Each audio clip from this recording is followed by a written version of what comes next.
ரமலானுடைய மாதத்துல இந்த யூடியூப்போடு வாழுகிற அல்லது இந்த டிக்டாக் செய்கிற அல்லது அந்த ஹோட்டலுக்கு போய் இந்த ஹோட்டலுக்கு போய் அந்த சாப்பாடு இப்படி இந்த சாப்பாடு இப்படி அது அப்படி இது அப்படி என்று போய் விளம்பரம் சொல்லி உழைப்பு தேடுகிற இந்த யூடியூப்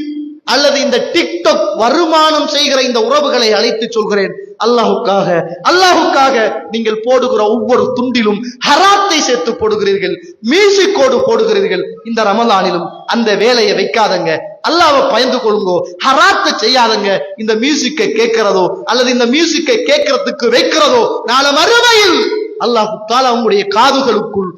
காதுகளுக்குள் ஈயத்தை காட்சி ஊத்துவான் என்ற செய்தியை ரசூலுல்லாஹ் ஸல்லல்லாஹு அலைஹி வஸல்லம் சொன்னார்கள் என்பதை புரிந்து கொண்டு தயவு செய்து இந்த ரமலானில அங்க பெட்டிசி நல்லம், இங்க சம்சா நல்லம், அங்க இறைச்சி கஞ்சி நல்லம், இங்க கோழி கஞ்சி நல்லம் என்று இந்த டிக்டாக் யூடியூப் வருமானத்தை தேடுகிற உறவுகள் இந்த சமூகத்தை சீரழிச்சிடாம அல்லாஹ்வுடைய குர்ஆனோட அல்லாஹ்வுடைய மார்க்கத்தோட தொழுகையோட இபாதத்தோட கடமையான இந்த காரியத்தை இந்த மாதத்தை கழிப்பதற்காக வேண்டி இந்த உறவுகள் கொஞ்சம் நீங்களும் இந்த காலங்களில் இந்த அல்லாஹ் தஆலா வானவர்களை அனுப்பி பாவம் செய்கின்ற உறவுகளே குறைத்துக் கொள்ளுங்கள் என்று சொல்வதைப் போல உங்களுக்கு நாங்களும் சொல்லுகிறோம். நாம் எல்லாரும் குறைத்துக் கொண்டு நன்மைகளை அதிகமாக செய்து இந்த காலத்தில் அல்லாஹ்வுடைய அருளை பெறுவதற்கும் யதார்த்தமான ரமதானாக அர்த்தமுள்ள ரமதானாக மாற்றுவதற்கும் நானும் நீங்களும் மறந்துவிடக் கூடாது.